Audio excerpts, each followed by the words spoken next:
TV9 से बात करने के लिए इस वक्त हमारे साथ उत्तराखंड भारतीय जनता पार्टी के प्रदेश अध्यक्ष महेंद्र भट्ट हैं। सर, TV9 में आपको बहुत स्वागत है। बहुत धन्यवाद भाई साहब। भट्ट जी, लोकसभा चुनाव जैसे जैसे नज़दीक आ रहे हैं, भारतीय जनता पार्टी की सक्रियता लगातार बढ़ती जा रही है। कल भी आपने कुछ जो हारी हुई सीटें थी विधानसभा में उस पर आकलन कर और कुछ लोगों को था। देखिए, हम लोग हर चुनाव के लिए सदैव तैयार रहते हैं। भारत के लोकतंत्र में आज देश की नहीं विश्व के सबसे बड़े राजनीतिक दल के रूप में हम लोग हैं। उत्तराखंड के अंदर हमारी 5 लोकसभाएं हैं और उत्तराखंड की जनता चाहती है कि मोदी जी के नेतृत्व में फिर देश जिस गति से आगे बढ़ रहा है वो गति यथावत बनी रहे, तो हमने किसी प्रकार की कमी ना रहे, इसके लिए हमने लोकसभा के अंदर की अपनी रणनीति तैयार की है। हमने अपने बूथ का प्रबंध तंत्र ठीक किया है। सामाजिक क्षेत्र के विभिन्न वर्गों के बीच में अपने काम का विस्तार हो उद्देश्य के कार्यक्रम तय किए हैं। हमने जो हारी हुई 23 विधानसभाएं थी उनको भी लोकसभा के अंदर 60% अधिकतम मत भारतीय जनता पार्टी पक्ष में आए, उसके लिए अपनी रणनीति तैयार की है। और मैं कह सकता हूँ कि हम इस बार लोकसभा में पुनः हैट्रिक बनाएंगे। हैट्रिक इस बार बनाने वाले हैं। कांग्रेस का कहना है कि इस बार का जो लोकसभा चुनाव होगा, भारतीय जनता पार्टी का पूरी तरह से सफाया हम लोग करने की तैयारी कर रहे हैं और कई सीटों पर वो पहले से जीत अपनी घोषित कर चुके हैं। कांग्रेस हारने से पहले इसी प्रकार के दावे करती है। 2014 का दावा हो, 2019 का दावा हो, और फिर अगर उसी भाषा को फिर बोल रहे हैं तो मान के चले कांग्रेस फिर पुनः 5 सीटें हारने वाली है। कांग्रेस अपने संगठन पर ध्यान दे, कांग्रेस जनता के बीच में अपने विषय लेकर जाए। कांग्रेस उत्तराखंड के अंदर भारतीय जनता पार्टी जो कार्य किए जा रहे हैं उनका नकारात्मक प्रचार करने को ही अपना लक्ष्य बना रही है और उसको जनता ने नकार दिया है। आप पिछले दिनों जितने भी हमारे कार्य हुए हैं, चाहे नकल अध्यादेश का विषय रहा हो, चाहे बहनों का आरक्षण का विषय रहा हो, उत्तराखंड आंदोलनकारियों का आरक्षण का विषय रहा हो, सख्त जो नकल विरोधी कानून है, इसके अलावा धर्मांतरण का कानून, इन सारे विषयों को जो पॉजिटिव रूप में कांग्रेस को देखना चाहिए था और नेगेटिव प्रचार करके केवल उत्तराखंड में तुष्टिकरण की राजनीति को बढ़ावा दिया है।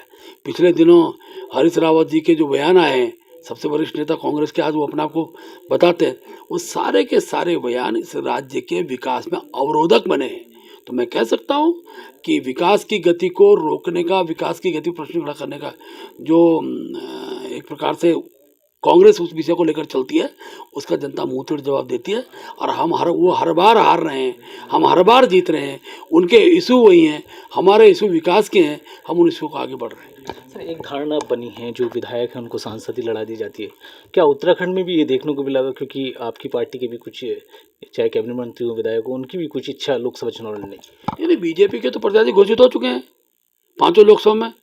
हमारा प्रत्याशी कमल का फूल है और हमारा कार्यकर्ता कमल के फूल के लिए काम करता है और हम पहले भी उसी उद्देश्य के साथ आगे बढ़े, आज भी। ठीक है, व्यक्ति कौन होगा, कमल का फूल का सारथी कौन होगा, ये हमारा केंद्र नेतृत्व तय करता है। जब भी वो चीज़ आएंगे उस समस्या के समूह। सर, कल उत्तराखंड विधानसभा के एक सदस्य मंगलौर विधायक सरवत करीम अंसारी का निधन हुआ है और अब देखा जाए तो उपचुनाव भी होना है, तो क्या पार्टी का क्या रुख वहाँ रहेगा? क्योंकि मंगलौर को अगर देखा जाए तो भारतीय जनता पार्टी के खाते में भी नहीं आएगी।